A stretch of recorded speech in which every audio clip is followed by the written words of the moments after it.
Hey everybody, it's Brian and this is our 11th Qt tutorial with C++. Today we're going to be covering the QDir. Now, what is QDir? If you go to the help and type QDir, you can just simply click it and it'll tell you exactly what it is. It says the QDir class provides access to directory structures and their contents. And you can click more and it just jumps you down and it gives you a very detailed reference. I want you to start using the built-in help. Qt Creator, actually Qt comes with this very extensive help library. It's very, very good. Let's just grab that include, copy it, and let's go File, New Project. Let's just make a new console. And we'll say dirs.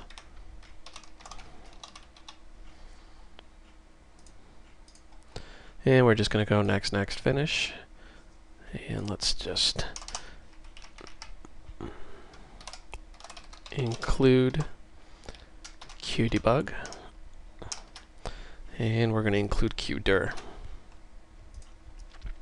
Now, if you're working with a new class in Qt and you don't really know what to do, really use the help file. I mean, it gives you all of the functions, and if you click on a function name, it takes you right to the description. It's very, very handy. We're just going to cover some of the basic ones. For example, how to create one. You can see the constructor right here is, constant QDir and dir.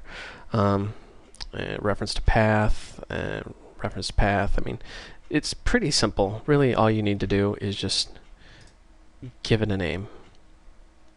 So let's go back in here. QDir. And let's give it the path.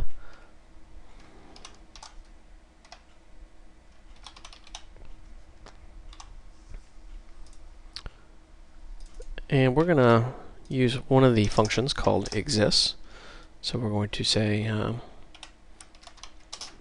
QDebug.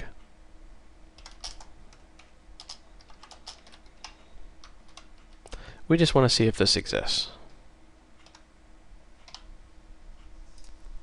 Let's run this. And you see our directory does exist.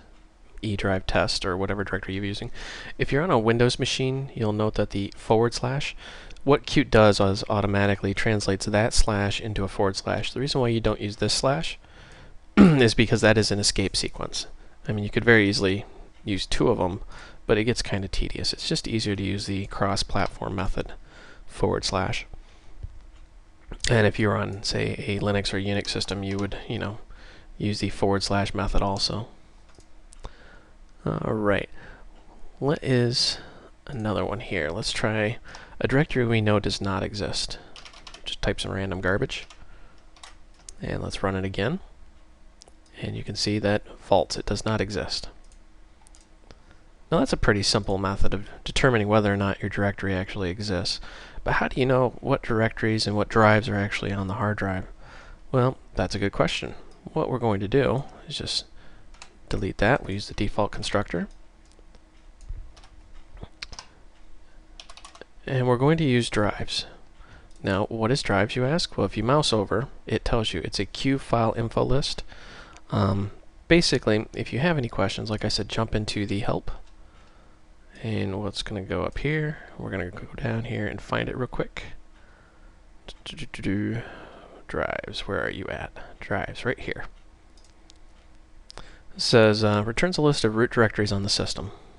On Windows, this returns a QFileInfo objects, CDE, etc. On other operating system, it's just the root directory, the /. See, pretty easy to use. It also tells you can see root and see root path.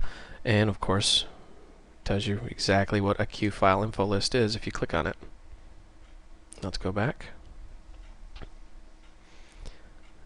Go back here and say for each QFileInfo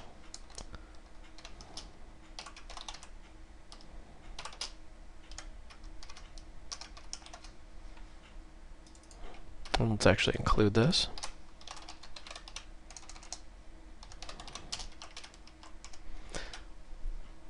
Now, if you're used to just straight C++, you're probably wondering what in the world is for each. This is a method they've actually borrowed from other languages like C# and Java. It allows you to quickly and easily go through a collection without actually doing an iterator. And let's say,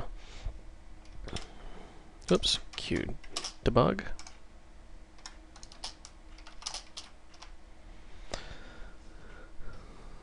And you notice how when you access this QFileInfo, you get all the properties of it. And, well, how do you know which one you want?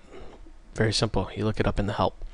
For this one, we're just going to use absolute file path. Let's compile and run this. And I have quite a few drives on my system because this is my gaming/development box. So you can see there are all my hard drives. And there would be more, but I have quite a few of them disconnected just because I didn't want them connected, running up my power bill. So that's how you get the drives out of here. The QDir class also has the functionality of being able to do certain things. For example, you can create directories. You can make dir and make path. Now, what's the difference between these two? You know I'm going to tell you to look it up in the help, but I'll explain it. The make dir will make a subdirectory of the current dir, where make path will actually make the folder plus all parent folders that are needed. For example, you notice how we just have mdir, and there's no real reference to a path, so it's going to use the current dir in the system. But if we go make path, and now it wants a constant Q string, the directory path, and let's just say e test, and we'll just say zzz.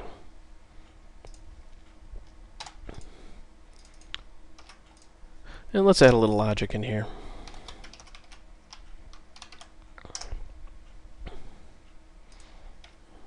Well, let's actually add a Q string in here, just for the sake of argument here.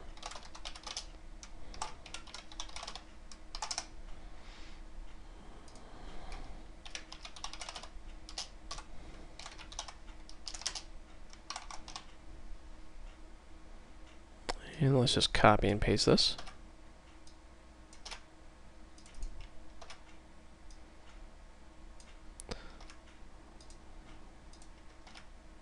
So we're just simply going to say, if it doesn't exist, then we're going to create it. We'll say else. Oops, got my caps lock on.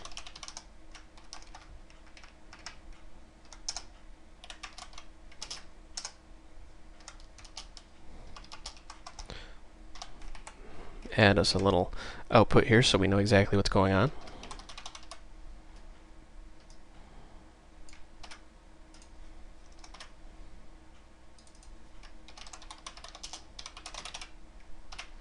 Alright, now let's pick this apart real quick. Basically, we're making a QDir and a QString.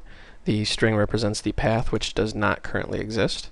So if it doesn't exist, it's going to actually make it with all the roots if necessary, and then print out created. If it does exist, it'll print out already, misspelled. Print out already exists.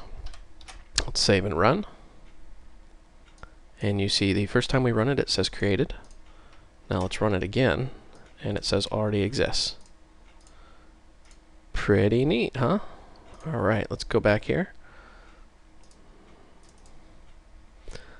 And what else is there in here? You can see that there is a lot of like entry lists and things of that nature. What in the world is an entry list? Entry info list, entry list.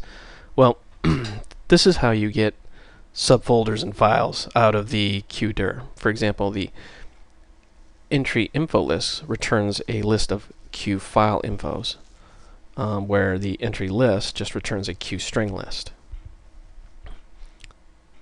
So let's actually click the entry info list. And it says, excuse me, returns a list of QFileInfo objects for all the files and directories in the directory according to the name and absolute filters previously set with the set names filters, etc., etc. I'm not going to get so much into filters this tutorial. but I want you to really understand how to use this, because this is a very big part of using the QDir. So let's go back here.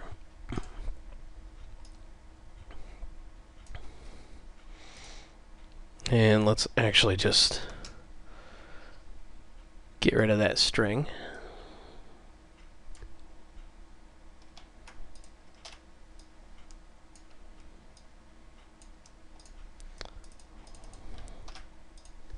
And we'll say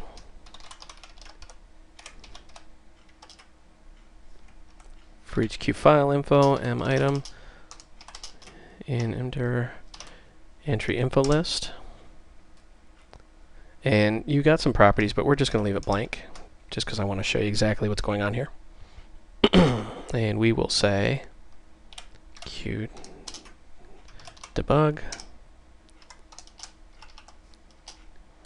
m item, whoops,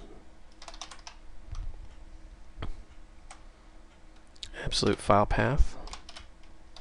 Let's compile and run, and you see there is a listing of all the directories, and sure enough, there's that ZZZ directory that we made earlier. And you also notice how it's got the dot and the dot dot. You can set filters, get rid of those, but that is an old Unix notation. That is, the parent folder and the parent folder. Pretty easy to understand, but if you've never seen it before, you might be confused with what those directories are.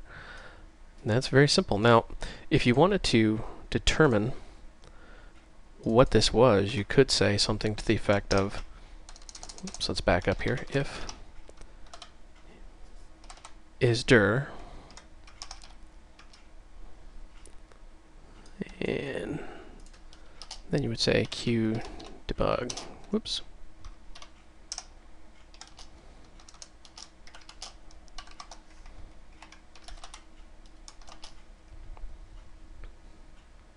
and let's just magically copy and paste this just to save us some typing.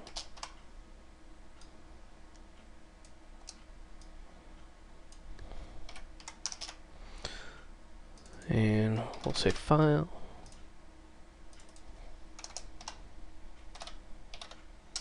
So that would be how you would determine if it's a file or directory. You just say the QFileInfo, you would say isdir or isFile, and it would trigger off depending on which one it was. I don't think I have any files out there, so these should all be directories. And sure enough, we run it, it says dir, and then there's a bunch of them.